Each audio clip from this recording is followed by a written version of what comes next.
Assalamualaikum warahmatullahi wabarakatuh. Kembali lagi kita pada pembahasan kali ini, yaitu pada materi produk global dengan saya sendiri, presentasinya Rian. Langsung saja bakal kita ke topik pembahasannya, di mana inti topiknya yang ada pada materi kali ini terkait dengan permasalahan kebijakan produk yang akan dibahas pada materi ini. Ada 4 poin, yaitu yang pertama ada produk apa yang akan dijual di pasar internasional. Kedua adalah produk lain yang dapat bersaing selain produk tradisional perusahaan. Ketiga, penyesuaian yang diperlukan terhadap produk tradisional. Dan terakhir, pengaruh perdagangan internasional terhadap kemasan, label, nama, dan merek, dagang, garasi, dan pelayanan. Mulai dari topik awal pembahasannya, dimana itu apa yang dijual. Jadi untuk yang eksportir atau pembisnis yang ingin mencoba menjual produknya ke luar negeri, harus tahu dulu nih apa yang produknya fokusnya untuk dijual. Nah, di sini ada 2 peran, di mana ada peran produk dalam pemasaran. Produk adalah elemen penting dalam pemasaran yang menghubungkan pembeli dan penjual. Dalam pemasaran internasional penting untuk menentukan produk yang tepat untuk dijual. Kemudian faktor intern dan ekstern. Sebelum memasuki pasar global, perusahaan harus menilai faktor internal seperti sumber daya, pengalaman, pengetahuan, dan eksternal seperti pasar luar negeri. Nah, lanjut kepada produk apa tadi yang dijual, baik barang ataupun jasa. Nah, di sini perusahaan mungkin perlu menjual produk yang berbeda dari dijual di dalam negeri, termasuk dari hak atau jasa. Hak meliputi nama merek, paten, pengetahuan rahasia, jasa yang dapat dipasarkan, termasuk keterampilan dan penelitian produksi dan manajemen. Nah, contoh bisnis itu ada franchise. Yang paling terkenal adalah McDonald dan juga Coca-Cola dengan menjual hak paten mereka ke berbagai negara.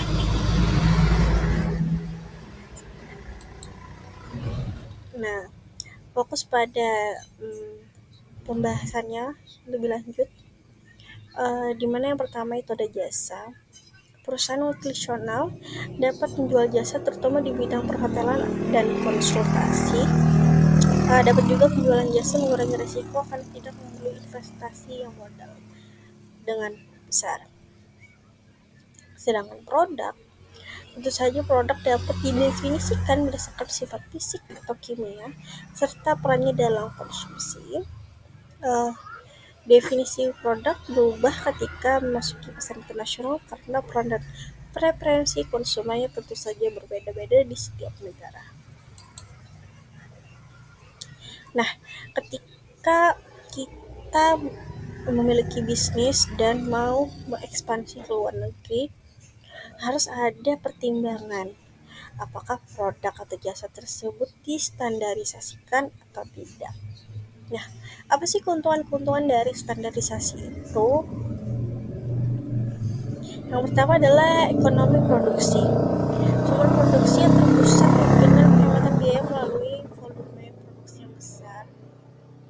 Kemudian ekonomi R&D, produk seragam mengurangi biaya penelitian dan dana pengembangan.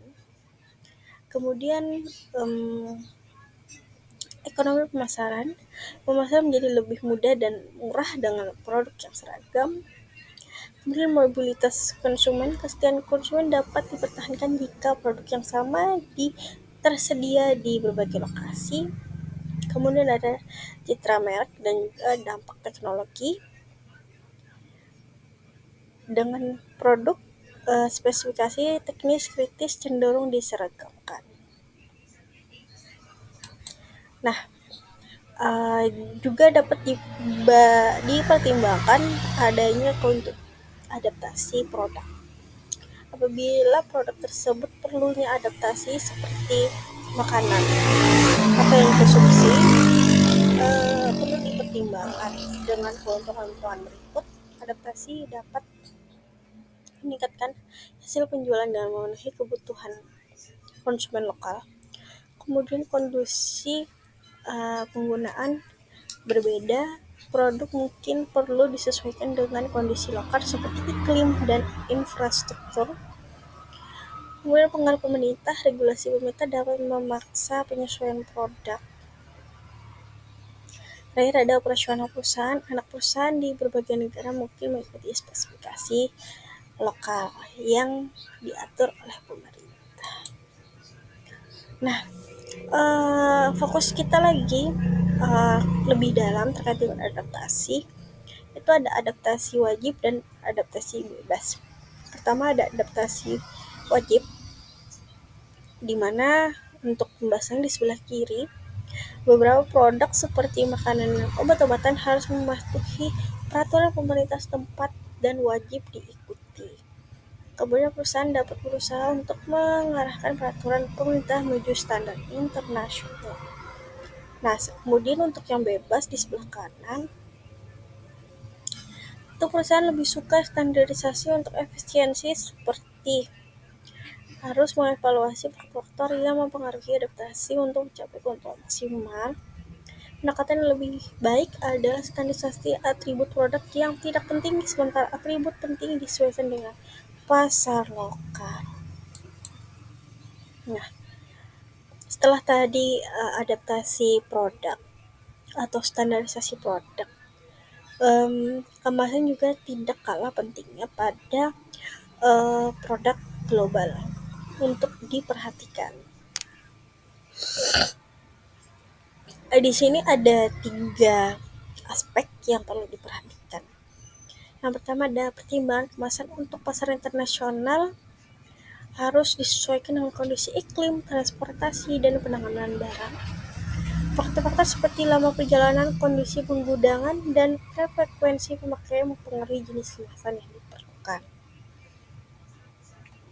Kemudian aspek promosi, kemasan harus menarik bagi rantai distribusi dan konsumen. Kebiasaan berbelanja dan tingkat pendapatan mempengaruhi ukuran dan jenis kemasan. Terakhir ada keputusan kemasan, standarisasi bentuk ukuran bahan kemasan yang diinginkan untuk efisiensi produksi. Produsen harus mengamati perkembangan kebiasaan konsumen dan inovasi yang diperlukan. Tidak kalah pentingnya juga di sini terakhir ada label. Ada 3 faktor juga yang perlu diperhatikan.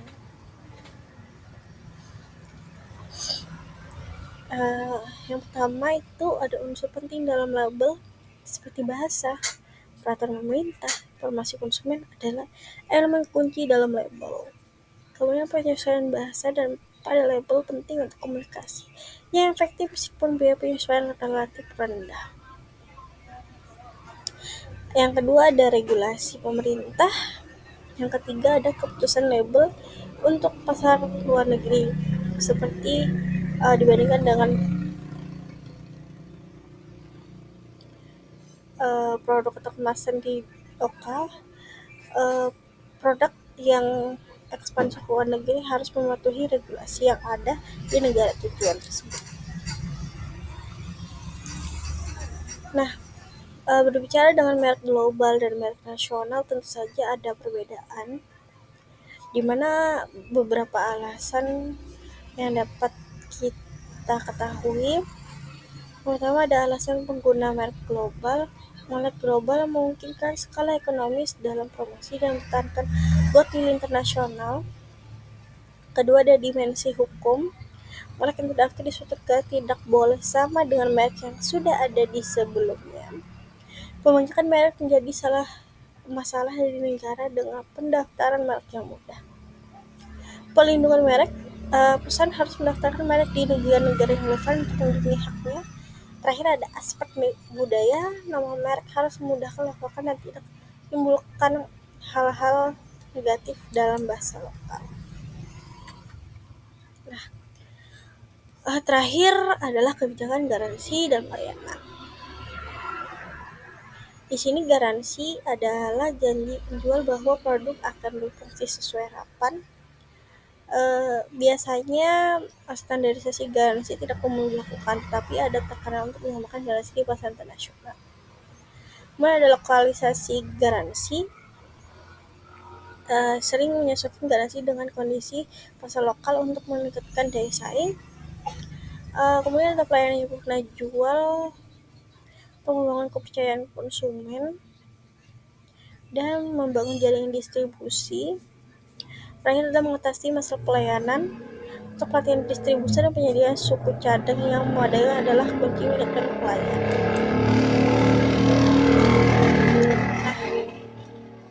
Dapat disimpulkan bahwasanya dalam pemasaran global, perusahaan harus menyimbangkan antara standarisasi dan adopsi produk untuk pasar luar negeri.